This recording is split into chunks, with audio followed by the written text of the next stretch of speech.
Good morning, gentlemen. It's wonderful to see you all. Some of you again, some of you for the first time.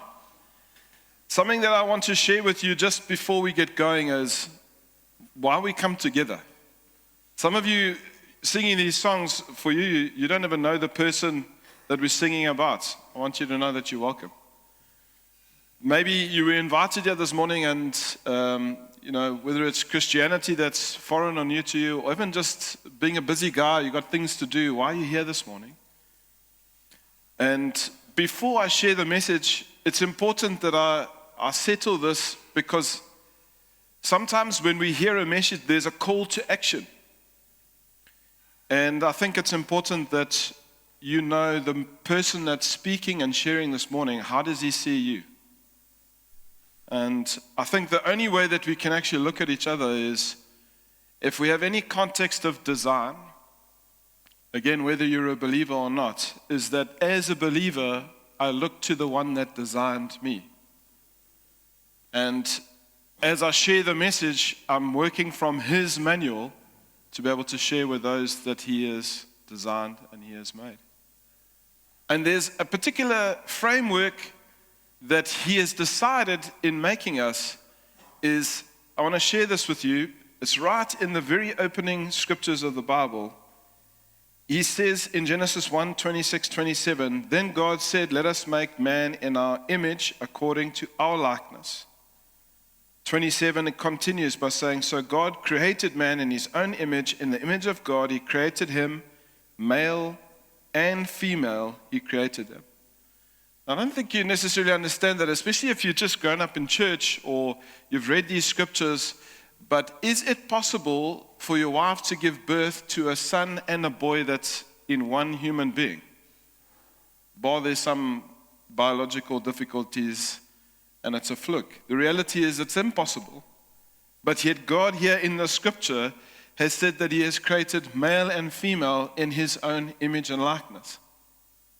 So what does that actually mean? A lot of the Bible is referring to a spiritual reality, not only a natural one.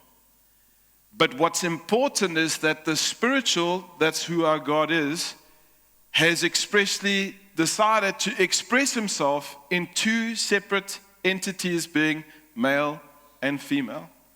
It's why hopefully we can answer some of the questions as why it's sometimes difficult to understand our wives, is because you're not them. And why when they look at you, they're going, don't you know what I'm trying to say? But they haven't said anything. They've been thinking it all day long, and you're supposed to have known what they're thinking. You're just supposed to know. And so obviously I'm teasing, but there's a speaking to a design of God.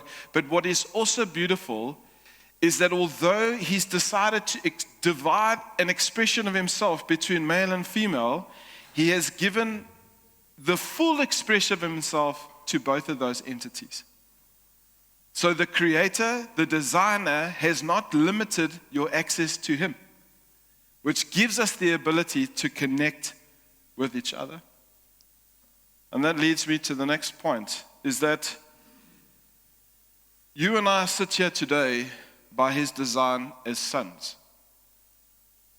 And one of the most important things in a household, if the household is run correctly, is that it doesn't matter whether you have the older son, the younger son, the one that's struggling, the one that's succeeding.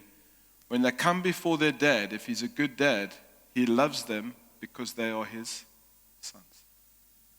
So I stand here today with this area of responsibility to share with you this morning, but I want you to know that I see you as sons of God. And I am a son. It's one of the great equalizers that when we are captains of industry or whether we're on the street, we look at our value based in what we've accomplished and what we've done. But this picture of a son is determined by what the father has said. You're my boy, I love you, I accept you. We've got to fix some things, but you're my boy, so it doesn't matter what's happening in the world, I got you. So we might not have that as a personal experience. Maybe the guy that stood up here has always had his finger out instead of his hand out. I don't know what your experience is, whether you've had a dad or he hasn't been around, but what I want you to know is that no matter what poor experience you've experienced of a father, it's not the correct reflection of the one that actually made you and designed you. And so when we come together, it's him that I represent, and I want you to know that we're in a room together on a level playing field, which is we're all sons. We have different responsibilities, but when you come here together, each one has a space, everyone has a place.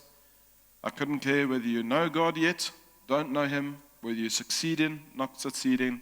The only measure of entrance to come through those doors for a men's meeting is you've got to have all the bits. That's it.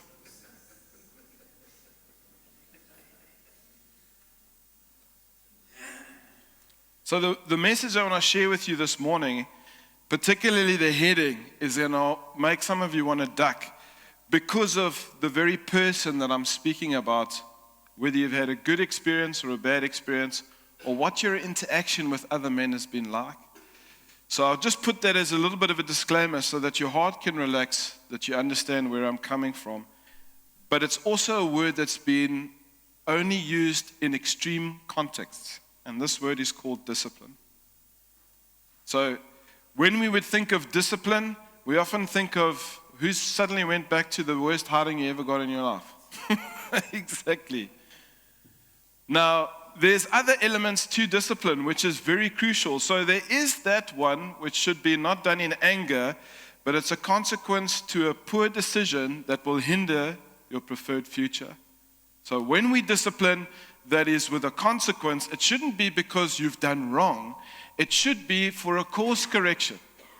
And the culture of this day and age, if you're a father, says not to use your hand on your son's rear. I'm telling you, the Bible actually says if you don't do it, it's literally in the Bible, it says you hate your kid. So you have a choice as a man in today's day and age. Will you go with a culture or will you go with God? But the reproduction of discipline in a person's life, when it's to that extreme, should be a course correction from demise so that one can thrive. If you've had a poorer expression of that, it's not by God's design. There's more to discipline. So what I'd want to put in your minds is, what does this picture of discipline look like? This is the definition that I'd want you to lean into. Discipline is the ability to control your actions, thoughts, habits, to stay focused on your goals, even when it's tough or you don't feel like it. So it's almost like an inner muscle that helps you choose what's right over what's easy. And something that's quite important, especially here guys, we like to be independent. We like to get there on our own. We like to chart our own course. Now, there is a certain point as a guy that you should be able to ask for directions. I think after 2 hours, it's enough. Your family has seen the country enough. Let's ask somebody where we need to go. But the reality is, there is this avenue as a man that you want to chart your own course. You want to get to where you want to go. And don't you feel that this example actually empowers you? It's not dependent on anybody else. It's actually asking you the question, who do you want to be? And as a man, I think it's important, no matter how you got to where you are, there has to be a point as a son where there's this, I need to be responsible for myself. Who do I want to be? No longer do I determine that by external factors, and there's an action that's required. There was a time when I was starting to work, and every corporate had a motivational speaker. And that guy would come in with a Learjet. He would come in the backseat of a BMW. He would walk on stage, and his suit would just reflect the dollars that it cost to buy that thing to get him here. And I remember a speaker that would speak for 20 minutes. Early 2000s would be, for those 20 minutes, would anything from 80,000 to 150,000 rand just to do the speaking engagement. And he would inspire you that you're going to actually make grass grow out of thin air. And the reality is, the first challenge that you faced, suddenly the courage, the confidence to do what he put out was lacking. And so I believe there's a course correction to be made, that it is not this motivation that we require, but it's discipline. Anytime you look at a successful person, no matter in what area, whether it's family, whether it's farming, whether it's in industry, you will find somebody that had to give up something else to be able to have this in hand.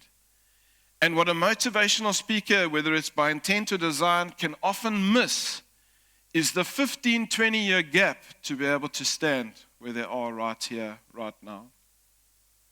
So I want to put some things in our hands in saying to us, having this confidence to know that you are already accepted by a loving God, and He actually wants you to succeed, gives us the ability to take personal responsibility of our lives, and we can put certain things in place to be able to attain it. So I don't know what you know in being able to do that. I'm not going to give you the rah-rah speech.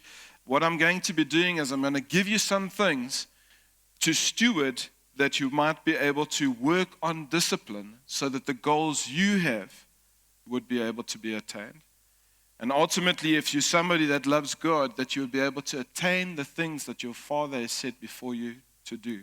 To be able to do that, not just for a short while, but for the rest of your life. I think it's such a privilege for me because there's in the natural the opportunity to do life with my own father. And our relationship, when it started, wasn't so great. And half of those issues, I have to admit, as a son, were in my heart, not in his. But the reality is to be able to do life with my dad now is an incredible privilege. And it is somebody that if you don't have a dad, you can share mine. He's too much dad for one person. But it's something of the generosity that I feel is that if you don't have a dad, I've got enough dads around me to say, have one, pick one. You don't have to do it alone. So what should be the goal of this message today? Is I'm hoping that it will help you reproduce self-control, consistency, and integrity. So how do we do that? The first of 3 points is our thought life. You know, there's a lot to be said of like what you lend your ear to and what your eye is and your hands touch and this and wonderful. But, you know, it all gets connected to one place. Right here. So I can look at something, but then I have to make a decision. I can hear something, then I need to make a decision. There's an action that I'm going to take, but before I move in that direction, unless it's to the bathroom, there's a choice involved. And apparently, the older you get, the more that becomes a greater reality. I always joke about age. I'll tell you what, one thing is, dying young is overrated. So whatever comes with it, just comes with it. We can have fun with it. Philippians 4:8 reads, finally, brothers and sisters, whatever is true, whatever is noble, whatever is right, whatever is pure, whatever is lovely, whatever is admirable, if anything is excellent or praiseworthy, think about such things.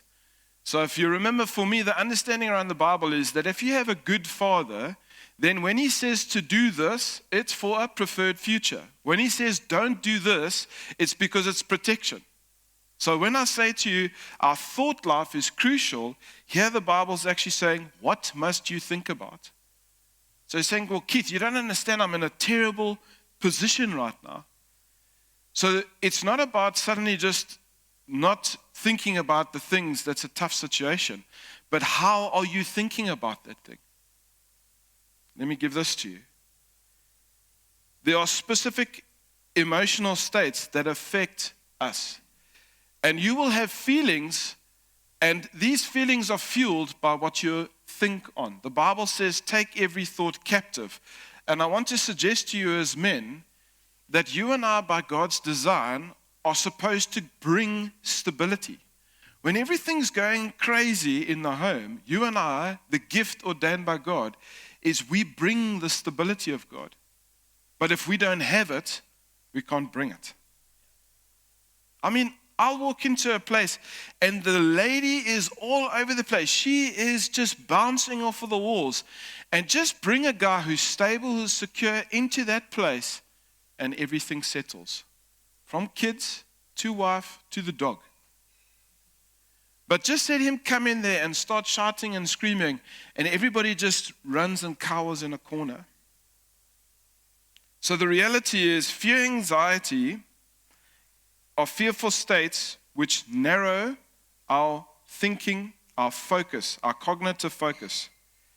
Prioritizing, which what happens is we prioritize immediate survival-orientated decisions over logical analysis. What is the one thing that your wife always accuses you of? You want to fix it. You want to be logical. So for a man, fear will paralyze your ability to solve the very problem you need to solve.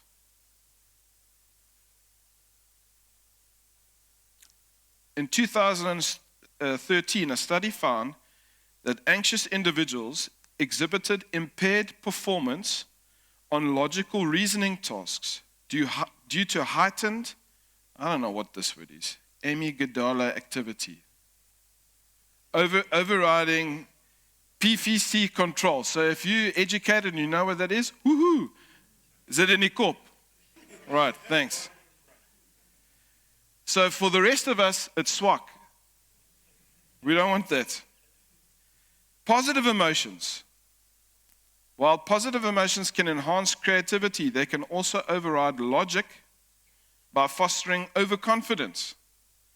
A 2017 study showed that overly optimistic participants ignored statistical risks in gambling tasks, driven by positive emotional states. Anger and impulse. Anger often leads to impulsive decisions, bypassing logical evaluation. Meta-analysis in 2019 confirmed that anger increased reliance on, I don't know what this is, heuristic-based thinking. What is that again? You know. Leading to decisions that disregard long-term consequences. As I'm reading this, I'm sure you can think of a multiple number of scenarios just in this week around this. Nah. So when you think, you need to be conscious of what we are thinking about. It's so crucial. And I want to say to you guys, not everything that comes into your head is worth your time. You know, you walk into a room and you go, I don't think I fit here. Futsak, man, who says that? I think life is tough enough that you yourself are immediately entertaining a thought that you don't belong here. Where does that come from? So I think there has to be this, at least if nobody's going to stick up for you, that's got to be you.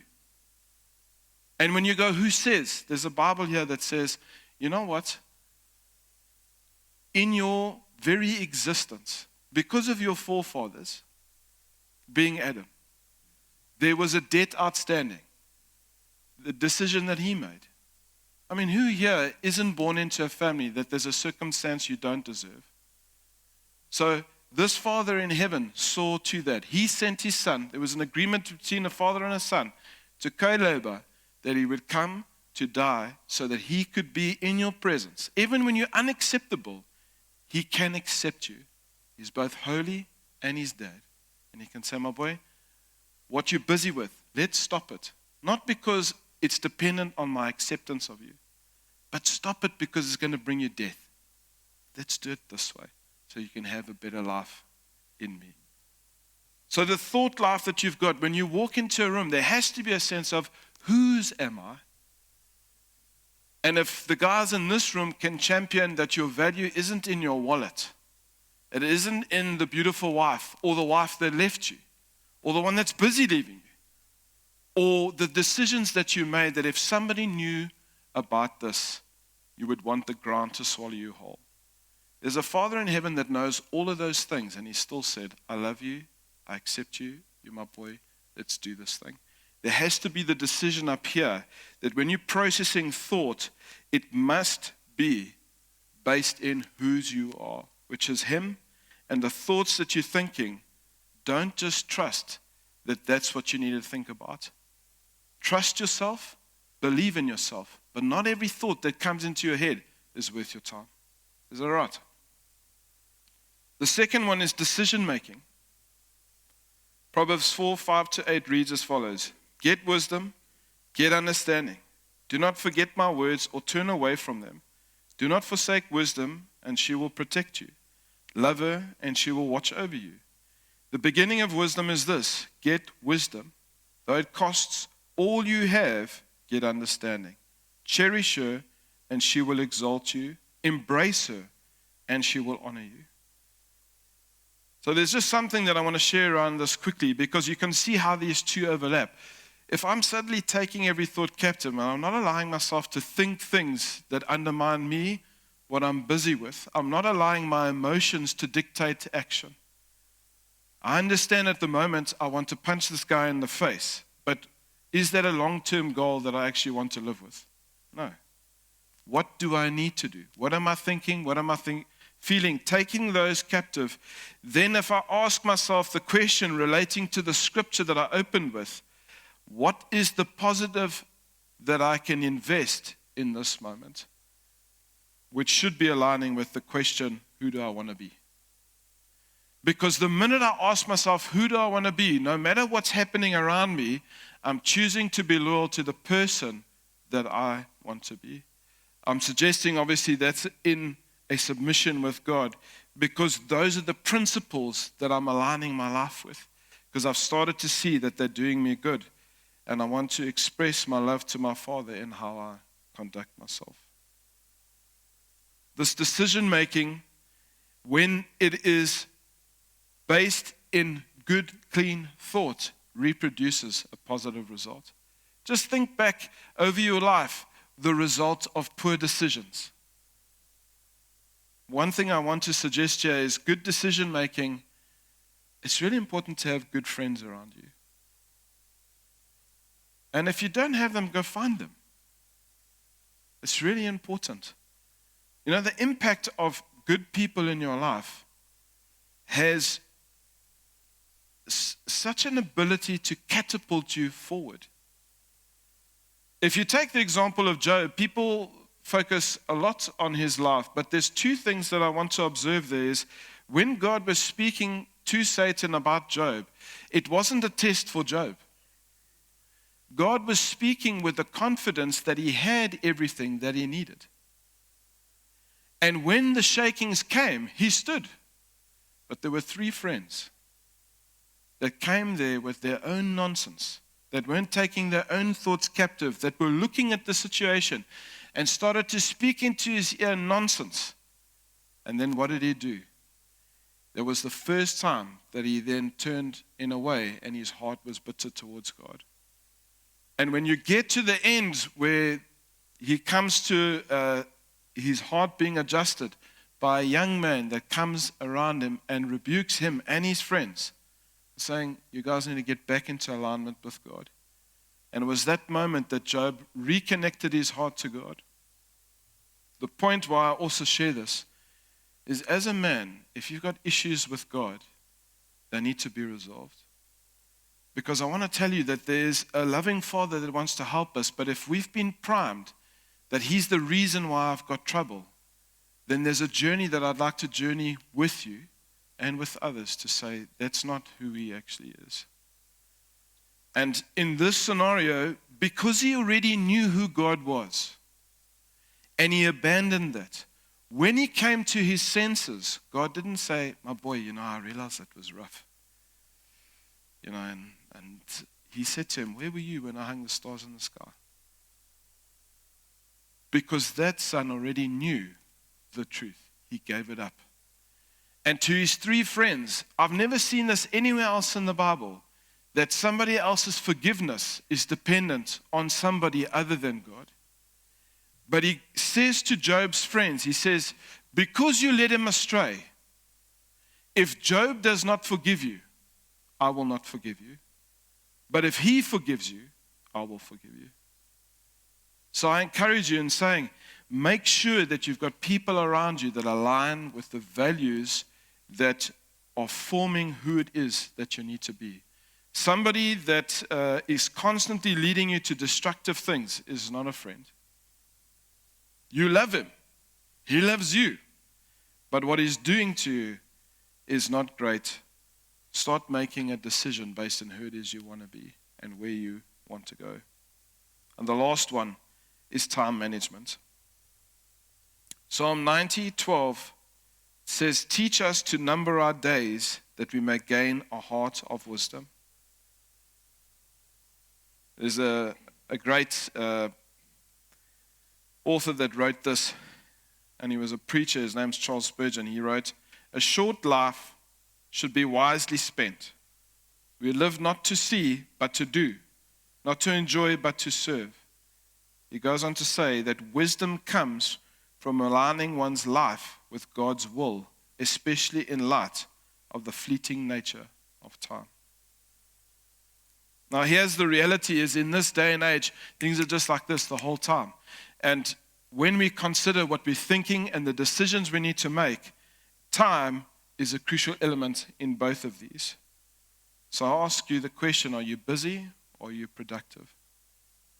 It was part of my language. In my generation, there's different generations in this room, and each have got pluses and minuses. And so I think the beauty of a multi-generational community of men is very, very important. There's the youthfulness, there's the energy, there's the too dumb to know the difference. Then there's the aged, the seasoned, the veterans. We need each other. But in this element of time, one of my mentors, when I was saying to him, I'm busy, he said to me, let me ask you this. What have you accomplished? What have you fulfilled? And trying to work this out, I couldn't understand what he was saying. And he said to me, let me say to you like this. He says, it's not how much sand you've been moving. It's how much sand have you moved in a certain amount of time. And so the decisions around our lives, what we're thinking, and to make good decisions, there has to be time that we can sit as men to reflect. Where are we putting our attention? And maybe your life is not so ordered. Maybe you're somebody that's all over the place. I want to say to you as a man, God's given us 4 areas of responsibility that you can start with. Is your personal relationship with Him, which is crucial. If you're married, there's a wife that before God, you and I are responsible for our wives. What is He busy with them? How can we serve them? How do we better love them? What do they need? The third one is our children. Are we spending enough time with them? Do you know that proximity is not the measure of fathering? Are you spending time with your kids that you're shaping them and molding them into the men and girls that they need to be? That's a subject you need to talk to your mom about because you're a girl. Remember what I said about that express design of a male and a female in a household.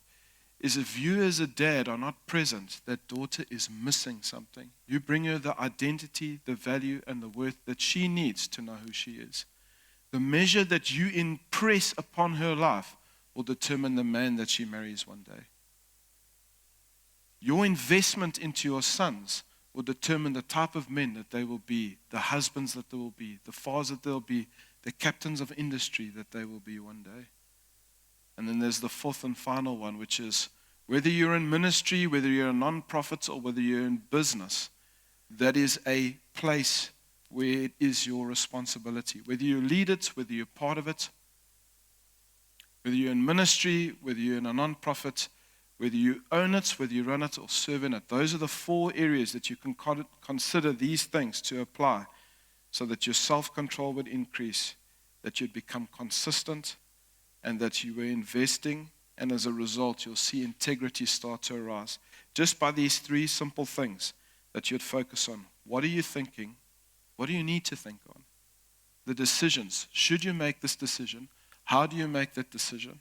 Who can you ask to make this decision? Help you just reflect, sit, think. And then the final one is make the time. And I don't know what you've learned or known about hearing God's voice. It's sometimes a very intimidating subject. And I'm going to give you the simplest way to spend time with God, and then I'll close. Is if you want to hear what somebody has to say, what do you have to do? Listen. So you don't need to put on worship music. You don't need to do anything except listen. So if you want to take your timer in your day and you take 20 minutes and you find a place where there's no wife, there's no child, there's no business, there's no whatever, switch the phone off for 20 minutes to hear. And you say, Lord, I don't know what I'm doing here, but this oak that I heard speaking, he just said, switch everything off, be quiet, listen, you will speak. There's two elements to this Father that we don't always know, is that He's faithful, that He's true, and that He's God. And so when we come before Him, He says, if you call unto me, I will answer you. He's never let that down, ever. And that He said to us that He will place in us a heart and He will be our Father. So when you give up that time, I'm asking you that you do it in a way that you surrender. You're going, Lord, I'm going to spend these 20 minutes. I'm going to quieten my heart, quieten my mind. I'm going to trust that you're going to speak to me. But I'm also going to release you of any expectation that you do it on my time. Because I'm the Son, you're the Father. But I'm going to trust that you will speak because of who you are. I'm going to believe in you. I'm going to wait. And start developing a life like that. You can read your Bible, you can pray, you can do whatever those things, but the reality is there's two things, only two things that God asks us for, is love and obedience. And to be able to love somebody, you must experience it. Eh? To obey somebody, you must be able to hear them. So as men in a room with these 4 areas of responsibility, I'm going to leave that simply with you, is just start taking those 20 minutes in a day that He gets to speak and we get to listen. Is that all right? Amen.